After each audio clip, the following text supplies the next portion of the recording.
म्हणजे अर्थसंकल्प मांडताना तुमचा अर्थसंकल्प डिफिसिट होता। डिफिसिट असणाऱ्या अर्थसंकल्पामध्ये तुम्ही 16,000 कोटी रुपये मायनस होता, तरी देखील राज्य सरकारने 1 लाख कोटी रुपयाचे नवे आश्वासन, नव्या कमिटमेंट हे अध्यक्ष महोदय राज्य सरकारने या ठिकाणी दिलं।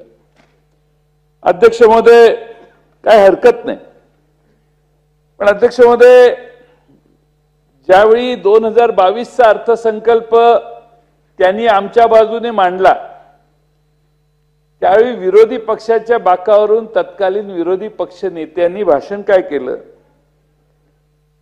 देवेंद्र फडणवीस म्हटले, गेले 2-3 वर्ष मी बघतो आहे की महसुली तूट कमी दाखवायची आणि मग पुरवणी मागण्यांच्या आधारे नवीन मागण्या आणायच्या, शेवटी ही तूट मोठ्या प्रमाणात वाढते।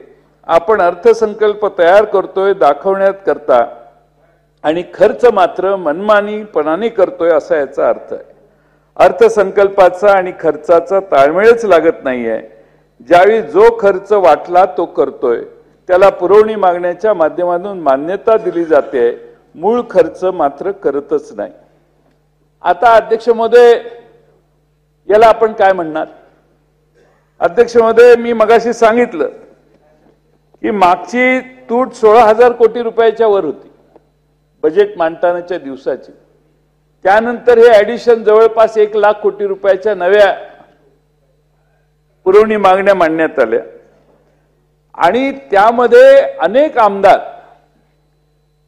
40 आमदार नवीन आले, त्यांच्या कमिटमेंट काही होत्या।